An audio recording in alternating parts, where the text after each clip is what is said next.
ক্লাসে তোমাদের ক্লাস 8 এর আগামীকালে যে ইংলিশ পরীক্ষাটি রয়েছে সেই পরীক্ষার প্রশ্নপত্র নিয়ে চলেছে।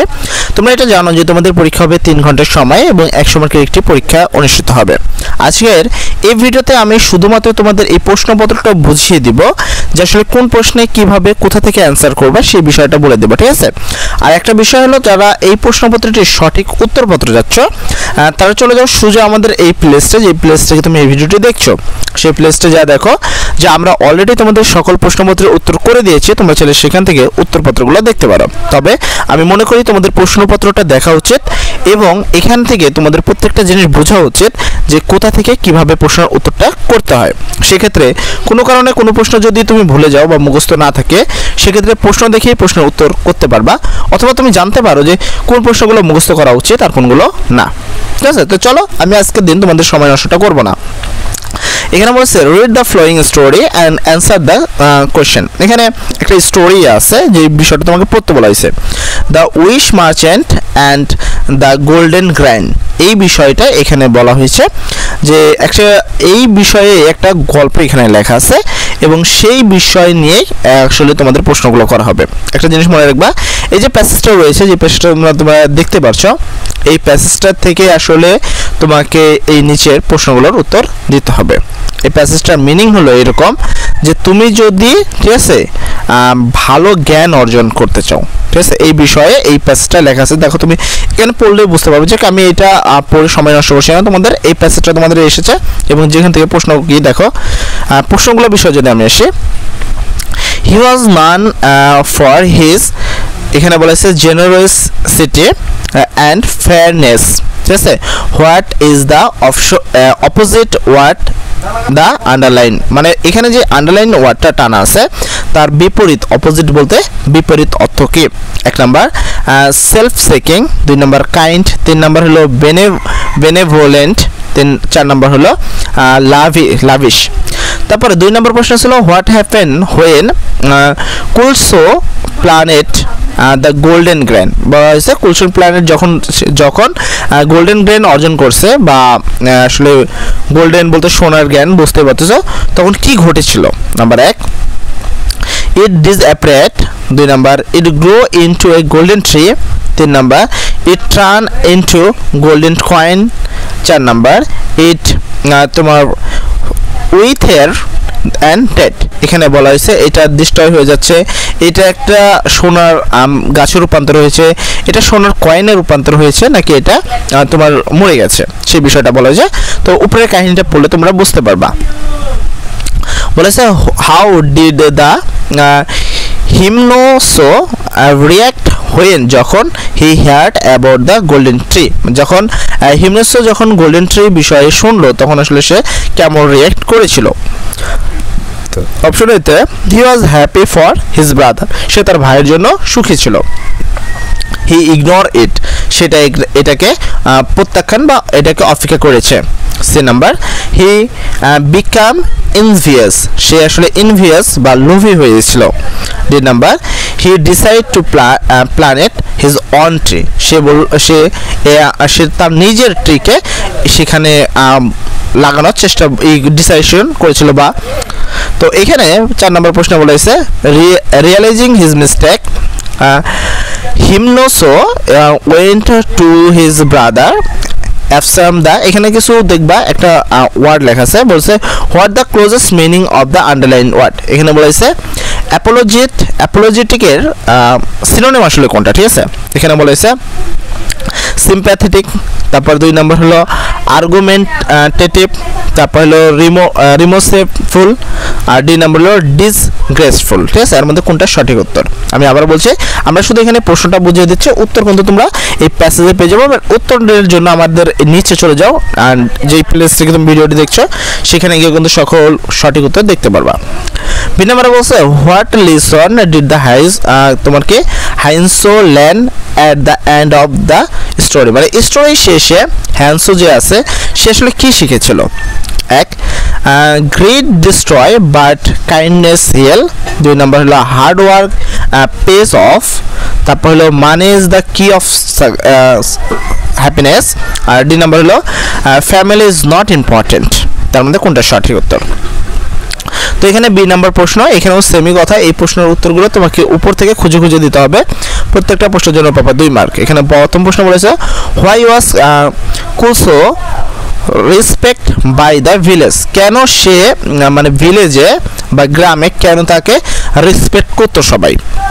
B number what did the golden tree symbolises in story, মানে এই স্টোরিতে এই গোল্ডেন ট্রি আসলে কিসের প্রতীক বহন করে সেই বিষয়টা বলা হয়েছে।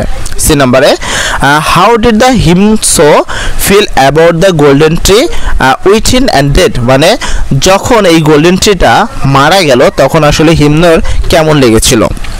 ডি নাম্বারে বলছে হোয়াট ডিড দ্য সুলসো say to his brother when he asked the forgiveness, যখন সে এটাকে ভুলতে বলেছিল তখন তার কেমন লেগেছিল বা কি হয়েছিল। এই নাম্বারে how did the relationship between the two brothers change at the end of the story, মানে এই স্টোরিটা শেষে দুই ভাইয়ের মধ্যে রিলেশনশিপের আসলে কেমন পরিবর্তন হয়েছিল। তারপর 2 নম্বরে আবারও একটি তোমাকে প্যাসেজ দেওয়া থাকবে, এখানে বলছে read the text about the peaceful morning and awareness, এখানে বলা হয়েছে তোমাকে আগে এটা ভালো করে পড়তে হবে, তারপর নিচের প্রশ্নগুলোর উত্তর দিতে হবে। তার মানে এই 2 নম্বরের পরে যে প্রশ্নগুলো আছে সকল প্রশ্নের উত্তর তোমরা এই প্যাসেজ থেকে দিতে পারবা। এখানে ফার্স্ট প্রশ্ন বলেছে read the statement write whether, এখানে বলছে দে আর ট্রু অ্যান্ড ফলস, এখানে বলছে সত্য না মিথ্যা, এই ট্রু আর ফলসে উত্তর দিতে হবে। ইফ ফলস যদি মিথ্যা হয় গিভ দ্য কারেক্ট অ্যান্সার, তাহলে সঠিক উত্তর দাও। তার মানে হলো তুমি এখানে ট্রু আর ফলসে উত্তর দিবা, যদি কোনো কারণবশত কোনো উত্তর যদি ফলস লেখো তাহলে তার সঠিক উত্তর দিতে হবে। আমি তোমাদের একটু বলে দিই, আমরা যদিও এটার 100% সঠিক উত্তর তো দিয়েই দিব, অ্যান্ড পাশাপাশি তোমাদের বলার সুবিধাতে বলে দিই যে তোমরা এই প্রশ্ন উত্তরটা যদি বাই চান্স ভুলে যাও, কোনো কিছু মনে না থাকে, সেক্ষেত্রে সকল প্রশ্নের উত্তর ট্রু লিখে দিবা, তার মধ্যে 3টা তো রাইট হবেই হবে। তো আমি বলবো যে এমনটি করার দরকার নেই, আপাতত সুন্দর করে দেখে নাও, আগামীকালের জন্য খুব বেশি কিছু পড়তে হবে না, খুবই অল্প একটু পড়া তোমাদের পড়লেই তোমরা আগামীকাল কিন্তু কমন পাচ্ছ, তো খুব বেশি না 2-3 ঘন্টা পড়লেই তোমাদের হয়ে যাবে। এখানে বলছে the first ray of the sunlight made the river sparkly like diamonds. 2 number প্রশ্ন the birds chirped harmoniously creating a noisy atmosphere. The 3 নম্বরে বলা হয়েছে the village river mirror the clear blue sky above. 3 নম্বরে বলা হয়েছে people were racing through the street that day. 5 নম্বরে বলা হয়েছে the distance sound of the temple bell added to the choose of the morning. এটা তোমাদের যে প্রশ্নের এই উত্তরগুলো এখানে তোমরা হুবহু পেয়ে যাবা, এখান থেকে খালি এই উত্তরগুলো ট্রু অ্যান্ড ফলস লিখে দিবা, যে এটা ট্রু না ফলস। যদি ফলস হয় তোমার এখান থেকে দেখে যদি কোনো ফলস মনে হয় সেক্ষেত্রে তোমরা এটাকে ফলস লিখবে এবং এই সঠিক উত্তরটা এখান থেকে এখানে বসিয়ে দিবা, তাহলেই হয়ে যাবে। আর ট্রু লিখলে উত্তর লেখার কোনো প্রয়োজন নেই, তাহলে ওইটাই সঠিক। তারপরে বলেছে রিড দ্য টেক্সট अगेन, মানে তোমাকে ওই যে উপরে 2 নম্বর যে প্যাসেজটা আছে আবার পড়তে বলছে, and match the column 1 and column 2, এখানে এই কলাম 1 কলাম 2টা ম্যাচ করতে বলছে, এটাকে তোমাকে আবার দেখতে বলছে এবং এখান থেকে তোমাকে এই প্রশ্নের উত্তরটা দিতে বলছে, ঠিক আছে। এখানে এই কলামের সাথে বি কলাম তোমাকে শুধু ম্যাচিং করতে হবে, যেমন এইটার সাথে এটা। যদি তুমি উত্তর লিখতে চাও তুমি এইভাবে তো লিখতে পারবে না, তোমার খাতায় লিখতে হবে। ধরো এ এর সাথে আমি 3 নম্বর উত্তর করতে চাই, তাহলে আমি a + 3 লিখে দেব, তাহলে আমার উত্তর হয়ে গেল। এইভাবে তোমাকে এই ই পর্যন্ত উত্তর করলেই কিন্তু হয়ে যাবে। উত্তর করতে খুব কম সময় লাগবে, জাস্ট মনে রাখাটাই ইম্পর্টেন্ট। সি নাম্বার বলছে read the text again and write the summary of the text on what. এখানে বলছে যে তোমরা ওই টেক্সটটা আবারও পড়ো এবং নিজের ভাষায় একটা সামারি বা সারাংশ লেখো বা সংক্ষিপ্ত কিছু লেখো, যেটা 3 থেকে 4 লাইন হয়, মোটামুটি 4 লাইন লিখবা। The following point must be mention in the writing your summary, এই কয়টাকে তোমাকে ইম্পর্টেন্ট দিতে হবে। প্রথম হচ্ছে focus on the main theme, মানে এই যে স্টোরিটা আছে, স্টোরিটা রয়েছে, এই স্টোরিটার মেন থিমটা আসলে কি সেই বিষয়ে আগে ফোকাস করতে হবে। এখানে বলছে মেন থিমটা খুবই ইজি, মেন থিমটা অলওয়েজ উপরেই দেওয়া থাকে, পিসফুল মানে শান্তিময় একটি সকাল, ঠিক আছে। এইটা হলো এইটা আসলে মূল থিম এটার। তো মূল থিম হলো শান্তিপূর্ণ একটি সকাল, সেই বিষয়ে একটা লিখতে হবে। ইউজ দ্য ওয়ান ওয়ার্ড, তোমার নিজস্ব ওয়ার্ড থাকতে হবে, উপর থেকে খালি তুললেই মার্ক পাবা না, নিজস্ব কিছু ওয়ার্ড যুক্ত করতে হবে তোমাকে। আর এখানে বলছে কিপ ইট ব্লিভ, ঠিক আছে। তারপর মেনটেন দ্য অরিজিনাল মিনিং, মানে এখানে যে অর্থগুলো রয়েছে সেই যেন অর্থগুলোই থাকে, যেভাবে গল্পটা বলা হয়েছে সেইভাবেই যেন থাকে, শুধু তোমার এদের ওয়ার্ডের সাথে তোমার নিজস্ব কিছু ওয়ার্ড যুক্ত করতে বলছে, এতটুকু পার্থক্য। অল্প লাইন হয় যেহেতু সামারি। তো এরপরে চলে যাও পরের প্রশ্নে। 2 নম্বর প্রশ্ন বলছে আসলে এইখানে একটা কবিতা রয়েছে, এই কবিতাটা তোমাকে পড়তে হবে। এই কবিতাটা তোমাকে সুন্দর করে পড়ে বুঝতে হবে যেখানে কি বলছে, অথবা তুমি না পড়লেও চলবে। এখানে প্রশ্ন অনুসারে উপরের লাইনে চলে যাবা। এখানে বলা হয়েছে using the complete the activities, তোমাকে এই নিচের অ্যাক্টিভিটিসটা পূরণ করতে হবে। যেমন এখানে লাইন দ্য পোয়েম, তারপর এখানে কি ধরনের তোমার কম্পারিং পারসন আছে, কে কে এখানে তোমার কম্পারিং করতেছে বা কি ভাবছে, তারপর মেটাফোর বা কম্পেয়ার টু মানে কার সাথে কম্পেয়ার করা হচ্ছে, কি কারণে কম্পেয়ার করা হচ্ছে, এই বিষয়গুলো তোমাকে এখানে লিখতে হবে, ঠিক আছে। তো এগুলোর উত্তর কিন্তু অলরেডি আমরা আমাদের অ্যান্সার শিটে দিয়ে দিয়েছি, অর্থাৎ তুমি যে ভিডিওটি যেখান থেকে দেখছো সেটা দেখো একটা প্লেলিস্ট দেওয়া আছে, তোমার নিচের দিকে একটা প্লেলিস্টের লিঙ্ক মানে দেওয়া রয়েছে, সেখানে চাপ দিলে দেখবা অনেকগুলো ভিডিও পাবা যেখানে এই প্রশ্নের সকল প্রশ্নের উত্তর দেওয়া রয়েছে। তোমরা চাইলে সেখান থেকে সেই প্রশ্নগুলোর উত্তর কিন্তু অনায়াসে দেখতে পারো, এত কষ্ট করার প্রয়োজনই পড়বে না। তো এখানে বলেছে read the passage and identify the some coercive device use in the text. এখানে কোয়াসিভ ডিভাইস তোমাকে খুঁজতে হবে। And analysis of the purpose of using theme and sentence, কি এই থিমে যে সেন্টেন্সগুলো আছে সেগুলো তোমাদের অ্যানালাইজ মানে হলো পর্যবেক্ষণ করতে হবে, বিশ্লেষণ করতে হবে। Use the table complete the activities, মানে এই অ্যাক্টিভিটিসটা পূরণ করতে হবে। সহজ ভাষায় এখানে কতগুলো কোয়াসিভ ডিভাইসের কথা লিখতে হবে তোমাকে, আর এখানে তাদের রিজন লিখতে হবে, তাহলেই হয়ে যাবে, বা তাদের মেন কমপ্লিট থিংটা লিখলে হয়ে যাবে। তারপরে এখানে বলা হয়েছে 5 নম্বরে complete the following text by the using right form of verb, মানে এখানে রাইট ফর্ম ভার্ব লিখতে হবে। এখানে প্রত্যেকটা কাছে দেখো করে একটা করে ওয়ার্ড দেওয়া রয়েছে, এতে, বিতে, সিতে, ডিতে, দেখো প্রত্যেক জায়গায় একটা একটা করে ব্র্যাকেটে কিন্তু ওয়ার্ড রয়েছে। এই ওয়ার্ডগুলোকে লিখতে হবে কিন্তু একটু চেঞ্জ করে লিখতে হবে, কোনোটার সাথে এস বাই এস, কোনোটার সাথে এডি, এই বিভার বলতে অ্যামেজার, এগুলো আসলে তোমাকে জানতে হবে। যারা এখন পর্যন্ত জানো না বা হঠাৎ করে এরকম পরীক্ষার কবলে পড়ে গেছো, গ্রামাটিক্যাল বিষয়ে কোনো ধারণা নেই, তারা তো এখন এত আসলে আজ রাতের মধ্যে এত বোঝা সম্ভব না। সেক্ষেত্রে তোমরা চাইলে সোজা আমাদের অ্যান্সার শিটে চলে যাও এবং অ্যান্সারগুলো মুখস্থ করে নাও, তাহলে আগামীকাল ফুল মার্ক পেয়ে যাবা। তো আশা করি বুঝতে পারছো। এই বিষয়ে আমরা আগামী বছর শুরু থেকে একবার চেষ্টা করবো বুঝিয়ে ক্লাসগুলো করার, যেন পরবর্তীতে এরকম কোনো সমস্যা না আসে। তো 6 নম্বরে বলছে হিয়ার দ্য স্টোরি অফ মারিয়ার একটি স্টোরি রয়েছে। This some gap the in story, কিছু গ্যাপ রয়েছে। To find in the gap appropriate non finite verb, যেমন তোমার হলো জিরান্ট, পার্টিসিপল অ্যান্ড ইনফিনিট। এখানে আমি বলি জিরান্ট মানে ভার্বের সাথে আইএনজি যোগ করা, পার্টিসিপল মানেও ভার্বের সাথে আইএনজি যোগ করা, আর ইনফিনিট বলতে এখানে টু ব্যবহার করা।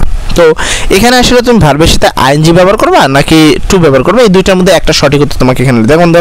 এখানে দেখো দুইটা ওয়ার্ড লেখা আছে, প্রত্যেকটা দেখুন দুইটা করে ওয়ার্ড লেখা রয়েছে, তাই না? তো এই দুইটার মধ্যে আসলে একটা সঠিক উত্তর, একটা রং উত্তর। এখানে বলছে মারিয়া ওয়াজ ডিটারমাইন্ড, এখানে কি তুমি টু ইউজ করবা না ফিশিং মানে ফিনিশিং ইউজ করবা, আইএনজি ইউজ করবা নাকি তোমার হলো টু ইউজ করবা, এটা হলো তোমার জানার দরকার। এটাকে বলা হয় তোমার হলো জিরান্ট আর পার্টিসিপল। এই দুটোর মধ্যে একটা সঠিক উত্তর তোমাকে যে কোনো একটা লিখতে হবে। তো এটা আমরা বলে দিছি এবং বুঝিয়েও দিছি যে কখন কেন কোন কারণে এটা লিখবা। তারপর 7 নম্বরের প্রশ্ন দেখো, বলছে read the following sentence and identify some adverbial. এখানে বলছে যে এটা পড়ো এবং কিছু অ্যাডভার্ব এখানে খুঁজে বের করো। Then the write new sentence using the same adverbial, মানে এখান থেকে কিছু অ্যাডভার্ব খুঁজতে হবে তোমাকে এই সেন্টেন্সটা থেকে।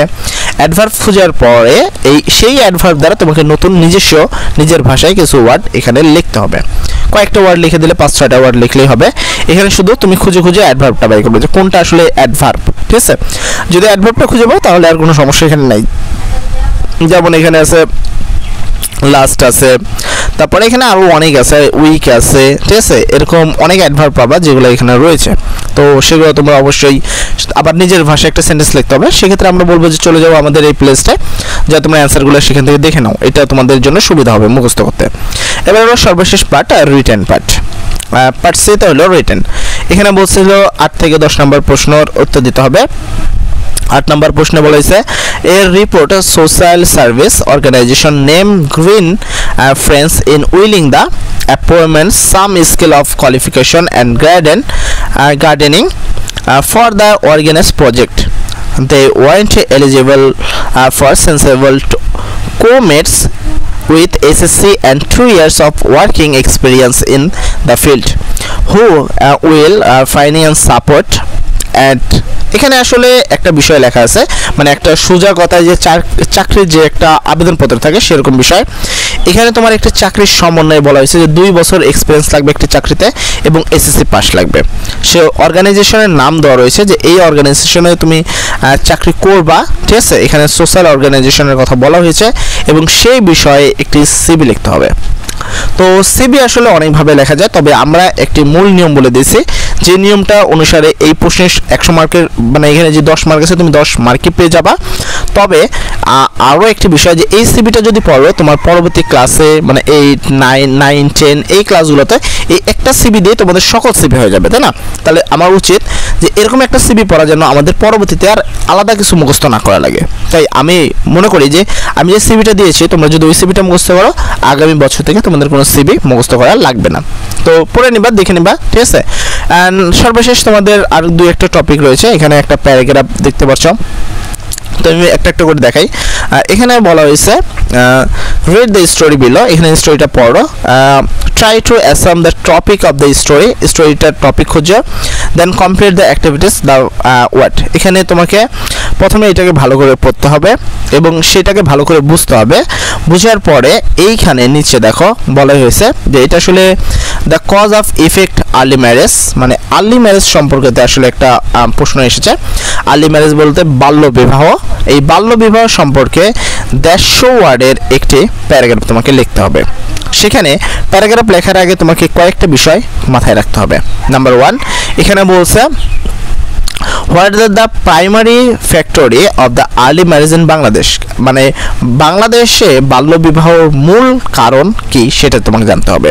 2 নম্বরে what are the problem with early marriage, মানে বাল্যবিবাহ হলে কি কি সমস্যা হতে পারে সেগুলো তোমাকে লিখতে হবে প্যারাগ্রাফে 150 ওয়ার্ডের মধ্যে, ঠিক আছে। 3 নম্বর বলছে how does early marriage effect the mental and emotional well the bring of young girls, মানে বলা হয়েছে যে অ্যাডাল্ট মেয়েরা রয়েছে সেই অ্যাডাল্ট মেয়েরা যদি তোমার কি হয় আর্লি ম্যারেজ বা তাড়াতাড়ি বিয়ে হয় বা বাল্য বিবাহ হয় সেক্ষেত্রে তাদের মানসিক এবং শারীরিক কি সমস্যা হতে পারে সেই সমস্যাগুলো তোমাকে লিখতে হবে।